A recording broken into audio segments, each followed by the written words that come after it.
Good morning, I'm currently at Sutton Weaver, and the last time I was here I was getting on board the beautiful Daniel Adamson steamboat. However, today we're going to be going on board a steam powered narrowboat.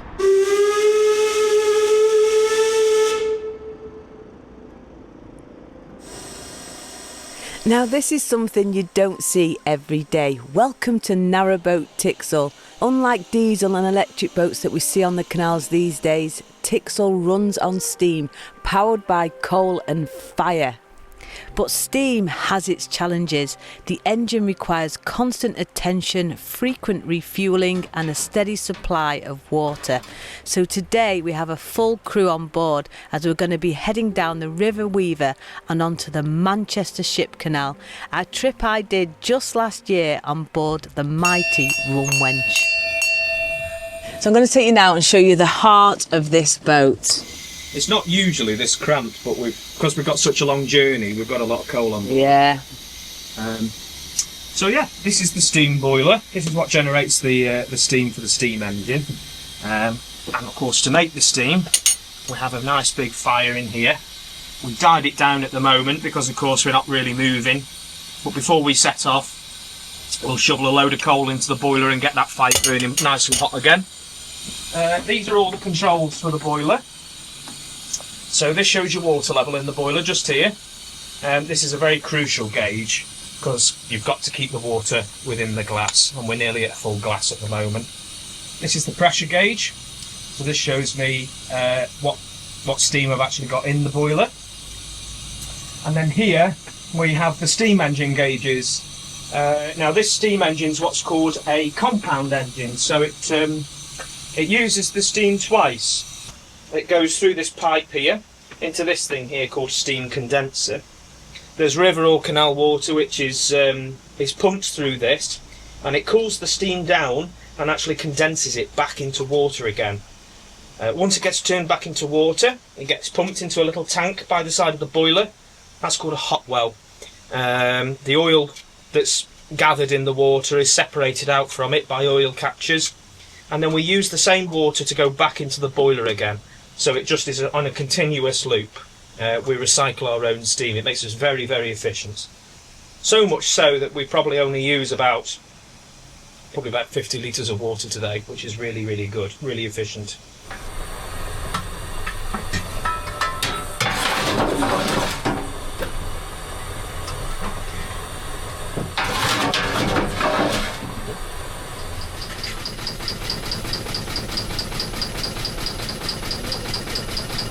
So we're currently now just making our way down the River Weaver to Marsh Lock to get ourselves onto the Manchester Ship Canal.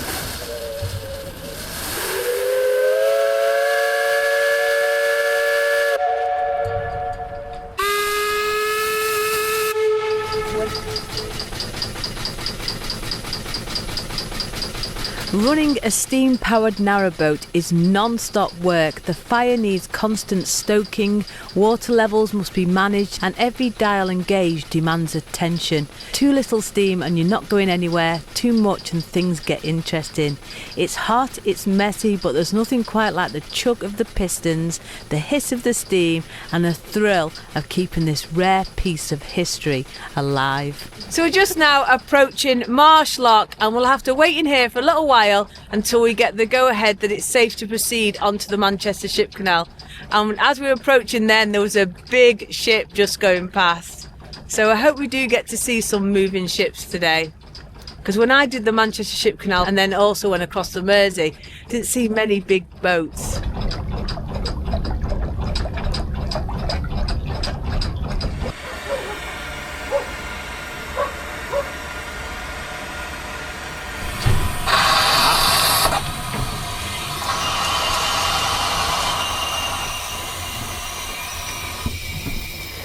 So currently now going down in the lock.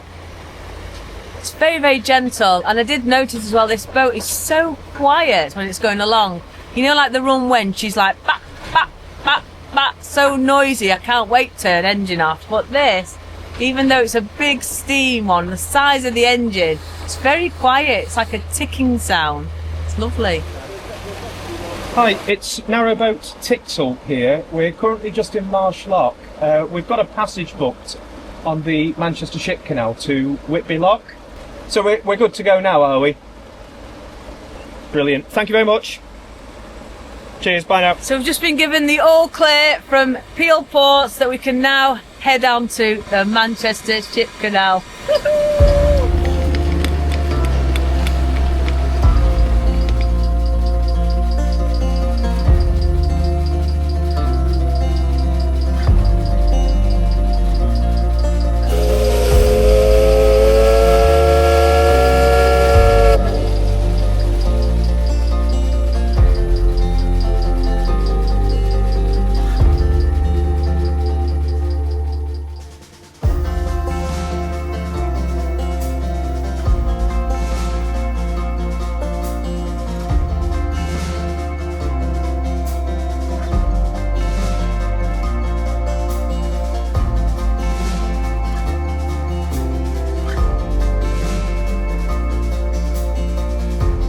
Running a steam engine, it's a big balancing act. If you don't put enough coal on, you don't get enough pressure.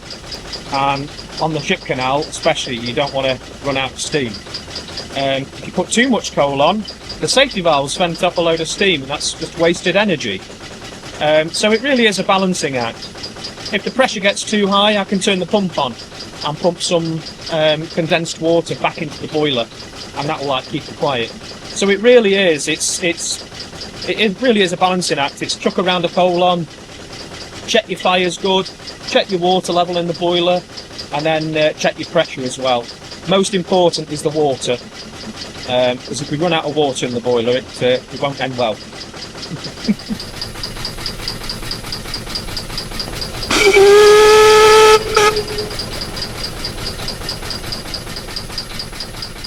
So I'm down towards the front of the boat and you cannot hear that engine at all.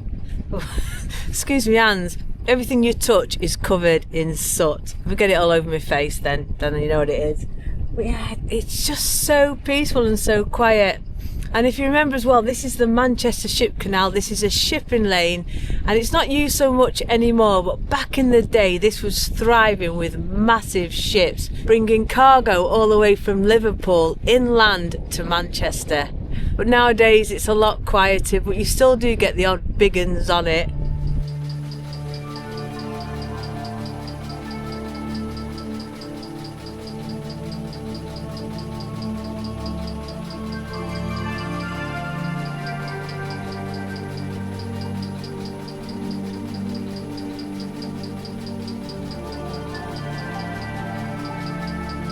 And just behind that embankment there is the River Mersey.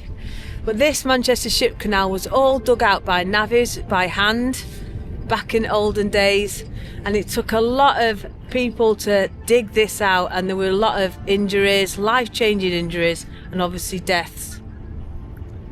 But it's such a wonderful, magical place to be here today. It's wonderful.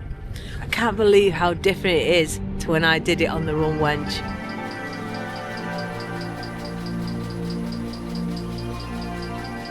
So obviously this boat is powered by this special coal. So I'm going to talk to Matthew now to find out about how much it costs. Because it takes about an hour and a half, 2 hours to get steam up, we try and get as much out of a running day as possible. When you say you're trying to get steam up, you mean how much does this have to warm up before you can set off cruising?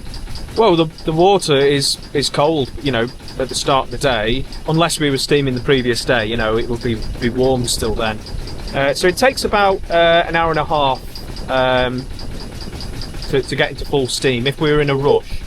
I mean, what we did last night, I chucked a thing called a warming fire in it, quite a small fire, and that just steamed her up nice and slowly. The worst thing you can do with a boiler is rush it into steam, because the top could be piping hot and the bottom could be cold, and that's when you get things like cracks in the boiler plate work and things like that.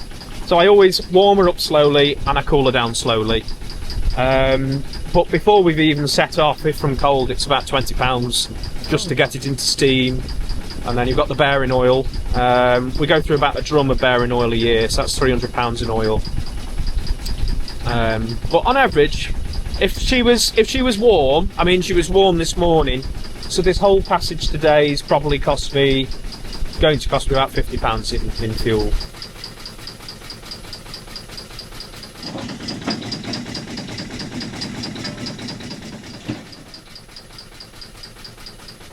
So, we're going to cook some pasties, but we're going to do it on top of the boiler. Okay, brilliant. Might as well use the heat to our advantage. Yeah.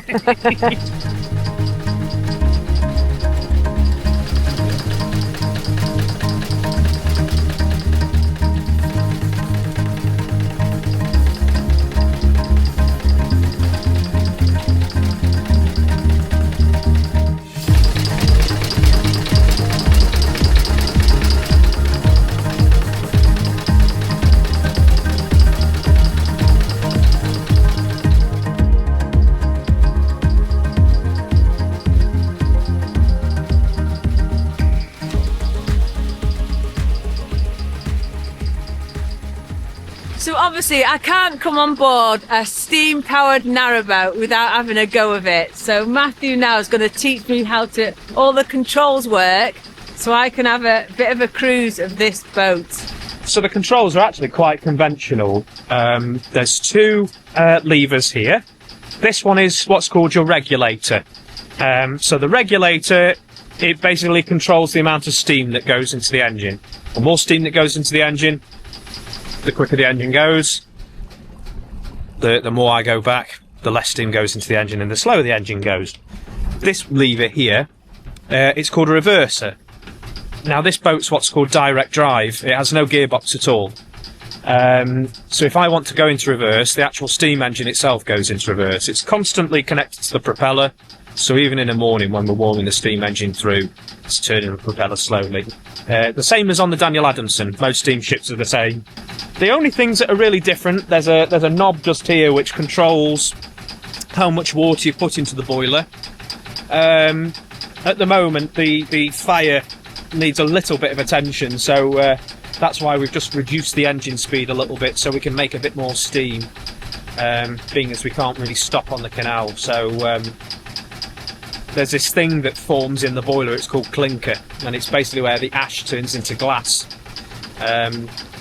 Guess what, it doesn't burn very well, so we're going to have a look at that in a minute. But the rest of the controls are very much the same. Right, okay, so I'm going to have a go at this now. So let me hold the pole. So this is the tiller. So obviously oh, that's a stiff one. It is. We heard that before. Don't know how Still you got it that. then. Is it not in your arm? No. Oh my goodness. I'm just used to it. Wow, that is really stiff, and she's quite heavy. She's much more heavier than the Rum Wench. So is this the revs now? That's the revs, yeah. Yeah. Can I put a little bit on? Just a little bit? Yeah, we've got enough steam, yeah. Yeah. So obviously, like you were saying, they're having a bit of a problem at the moment. It's getting all this clinker in there, so it's not like the Rum Wench with a list of diesel that you can just thrash it. You've got to constantly be aware of how much coal, steam, water. Oh, yeah, and it's just a balancing act. Wow. It really is, and every day's different. Every day is different. No two are the same. This is amazing, but I can't believe how stiff that is. So the rudder on Tixall is larger than most narrowboats, and the reason for that, we've got just shy of a 2-foot propeller. Wow. Because the steam engine's a very slow revving engine, we need more flow past the rudder to have the same effect as any other boat. But you're right, she is very responsive. You know, it's such a big rudder, she is incredibly responsive. Yeah, she is. She's responsive, but she's heavy. She's heavy and very stiff. You want to blow me whistle? Yeah. Oh, I'd love to blow your whistle. I'll do blow your whistle. Here you go, give that chain a pull. Oh, caked in water. Boiler jizz. Boiler jizz. What's this one do? That's the other whistle. Pull that one? Yeah. A bit stiff.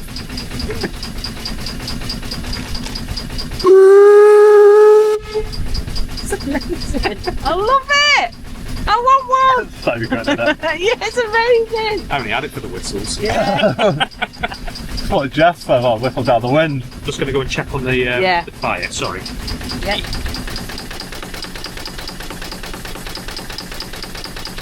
But this is why you sort of need a team of people to be working on this, so that you've got a couple that can be faffing down the below, and then obviously somebody steering the boat.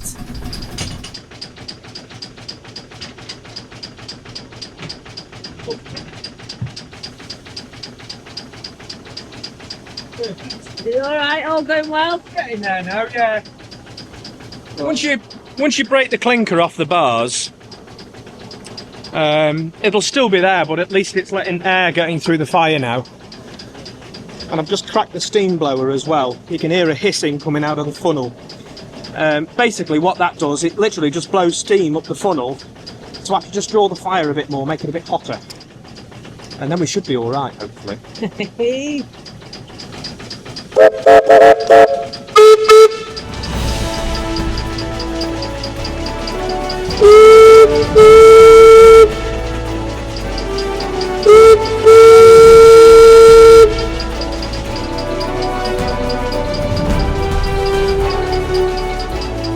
We're all really excited at the moment because we're passing a big boat, and even though it's moored off, it's still fascinating, isn't it? Yeah, you know, we're on this little narrowboat here with a big steam engine in it, but going past one of them, woo!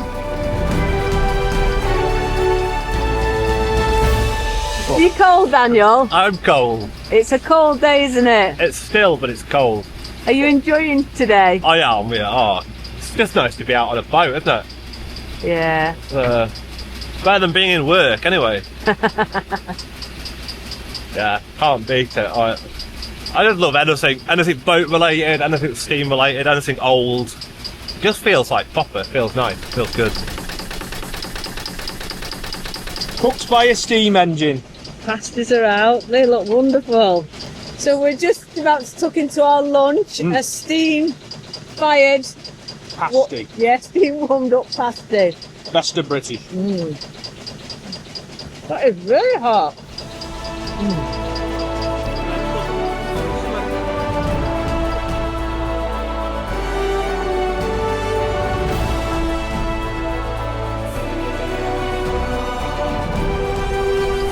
Saying it's just a totally different world, isn't it? You know, it's where else are you going to get the opportunity really to do this and share a waterway with massive ships on a tiny little canal boat? It's just absolutely fascinating. It's just a different world. Are you loving it, Matthew? Absolutely loving it. I mean, you don't get to, public don't really get to see any of this, do they? No. You know, it's really, really cool. So even though it's done a little bit of spitting now, we're absolutely loving this. And we've got a brew now to wash that pasty down with. Cheers, everyone! Woo! We're now approaching Ellesmere Port. We can see the lighthouse there, because remember, back in the olden days, before the Manchester Ship Canal was built, the little lighthouse there was right onto the River Mersey. So we're approaching that now, so we've almost made it.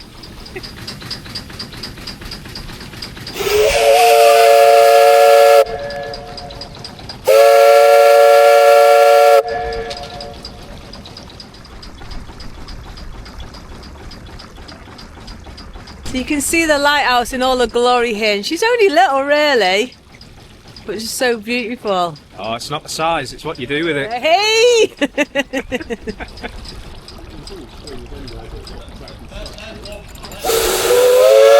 Goodbye Manchester Ship Canal, hello Shropshire Union Canal. Back onto the safety of the canal network. Yeah, wow. It's been a while for you, haven't you? Because you've been on the Weaver for quite a while. It has. I mean, we've been stuck because the lift was closed.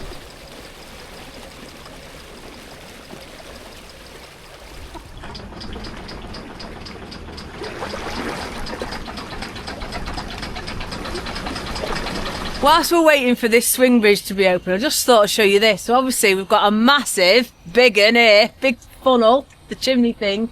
But say you're going to go through a really low bridge, what you can do is you get this handle here and you just pull it down like this. How cool is that, eh? And then you just flip it back up. I love that. That is ace.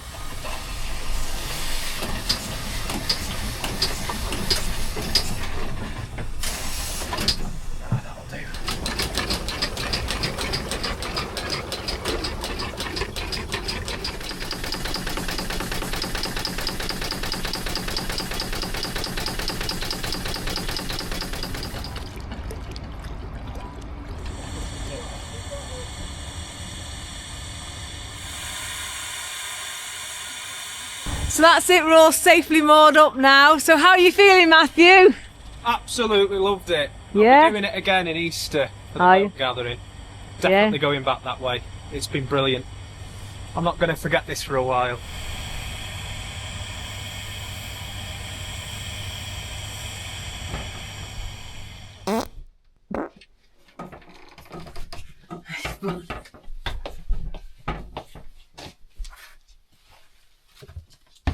So let's just see how the fire is. Oh, it's not too bad, that. A little old-fashioned poking.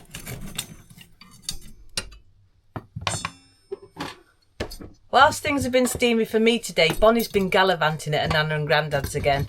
And you know what? That coal cage and that fire, loads of people ask me about it. It's called a coal cage, and that'll tick over happily for about 10 to 12 hours without needing a good poke. Yeah, but I often get asked about it, so I just thought I'd mention it. Anyway, rum time.